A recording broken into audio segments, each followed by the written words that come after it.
Um, okay, so Paul is the one that got us in the studio. So he went in one of the studios and we went in there with him, right, at first. So we was in there first because they was getting produced by this white guy named White Mike, right? So after that, we come out, and then Paul was telling this dude Dave that used to handle all the Dallas stuff. He was like, "Hey man, these dudes, man, is from Chicago, man." He was like, "You need to," he said, y'all need to check these dudes' tracks out." And then he went back in the room. So Paul went back in there to record, right? So Dave was like, he was like, so y'all producers? And I was like, yeah. He's like, who write? I'm like, me and Bob. He's like, so y'all do it, y'all the only two that do everything? I'm like, yeah. He was like, huh. So he was like, hey man, come take a ride with me, man. Now this is what's weird. We could have been anybody, man. He threw us in the back of this Jeep that Dallas had, and he went because he had to go get some more champagne and like just some more stuff because a lot of people had come to the studio. Like Arrested Development was there, TLC was there, like everybody from Atlanta was up in there because Dallas was trying to have a party and let everybody know that he was building a facility out, right? You know what I mean? Okay. So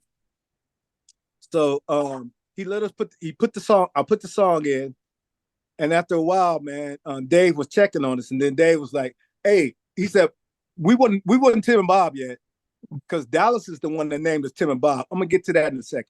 So he was like, "Bob, Tim," he said, "Come here." He said, "Come in this room right here."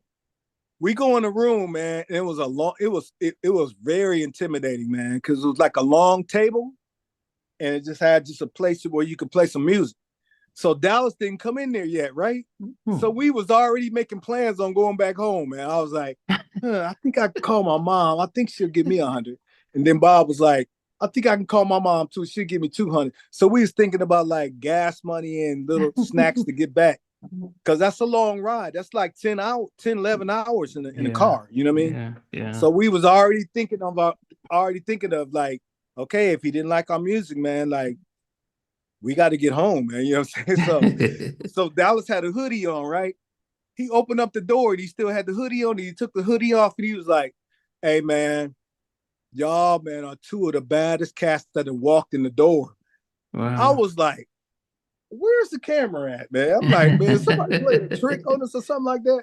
So when Dallas said that, I was like, "Man, stop, man." I did the same thing at Jam and Lewis, man. I did my same thing. I'm like, "Man, are you playing, man? Where's the camera at, man? Where's the trick camera?" He said, "No, man, y'all two of the baddest." He was like, "I tell you what." He said, "Man, I got Johnny Gill, I got TLC album, I got let me see who else." He was just naming all of these artists, man. Tevin Campbell, let me see, Tina Turner. Monica, I I mean, would he assume. named.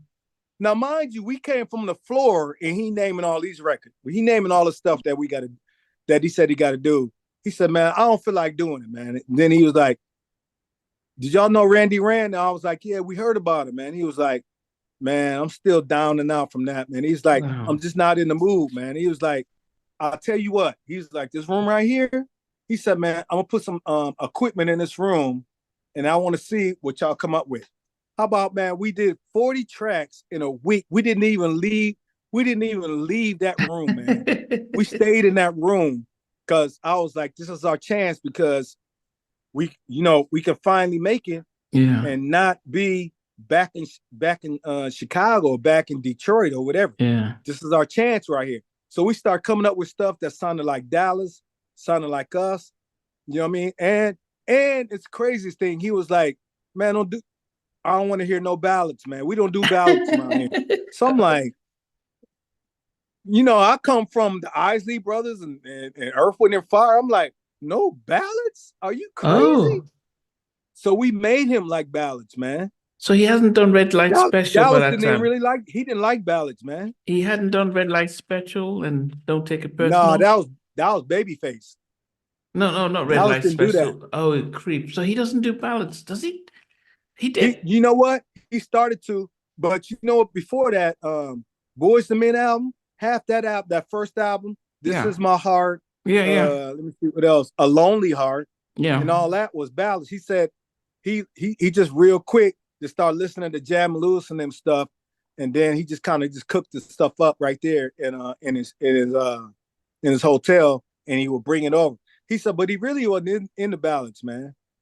I'm like, man, I cannot believe as good as you can do ballads, man, you don't like them? Like, Wow. wow. So we just did them anyway. You know what I mean? We did ballads, up tempos, mids, all that. So when he came, so when Dallas came in there to listen to the tracks, he was like, kept saying, all right, that's gonna be for Perfect Jim. That's gonna be for TLC. That's gonna be for Wow. Johnny Gill. That's gonna be for Shanice Wilson. So in my mind, I'm like, wow, man. Dallas literally changed our life. He changed our lives overnight, man. Shout out to Dallas, by the way, man. If it wasn't for Dallas, it wouldn't be no Tim and Bob. Another thing let me go back a little bit. So when we was leaving out the room, he was like, you know what, man? He said, y'all, cause I was talking the most, and Bob was always the one that's kind of quiet, right? So he was like, you know what? Y'all should call yourselves Tim and Bob. He was like, because everybody gonna think y'all two white boys, man. He said, cause that's two white names, man. Tim and Bob. You know what I mean? He was like, they gonna think that's these funky white dudes doing these tracks, man. He was like, so y'all should tell everybody y'all name is Tim and Bob. So Bob was like, afterwards when he left, Bob was like, I don't know about that, man, because my real name is Bobby. I'm like, my real name is Timmy. So Tim and Bob got a ring. Timmy and Bobby don't sound right. I was like, so we I'm like, we might as Bobby. well. I said, hey, man, we might as well do what he say, man, because I was just too scared to go home, man. You know what I'm saying? So we did everything he asked, man.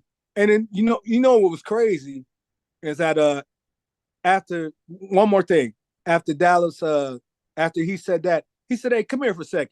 He said, I want to show y'all what I did on Tracy Spencer, right? So he started playing the track.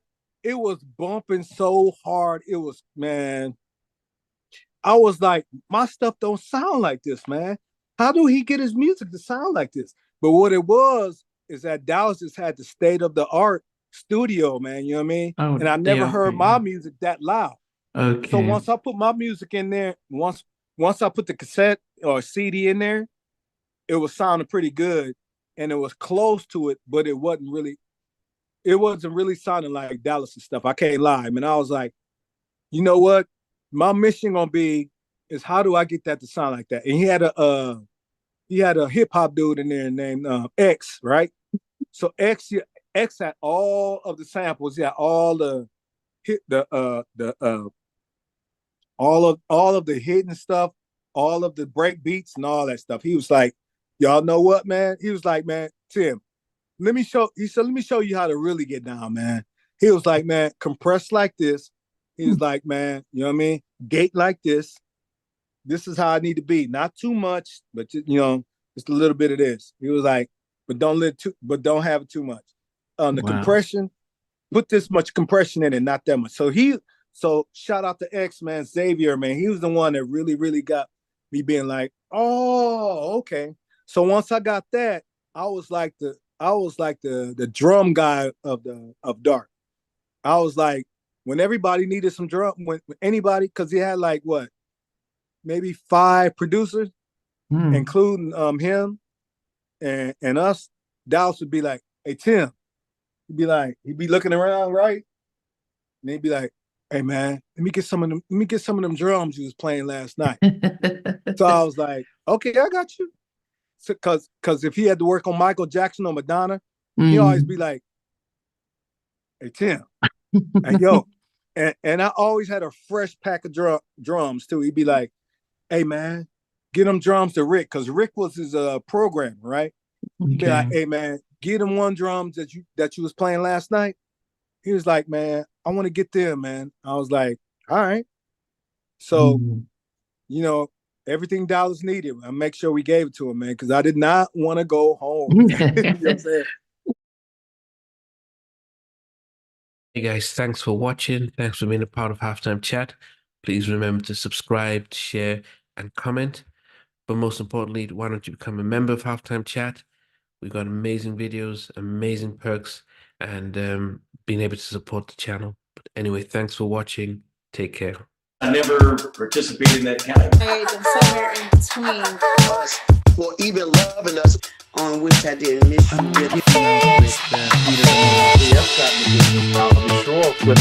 What was it like growing up? She's still making an impact on 4 houses down.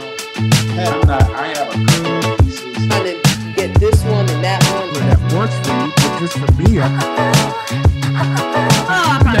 No, okay. They don't understand what those Boyz II Men all Play it. these guys, they all work together. I mean, I love all different genres.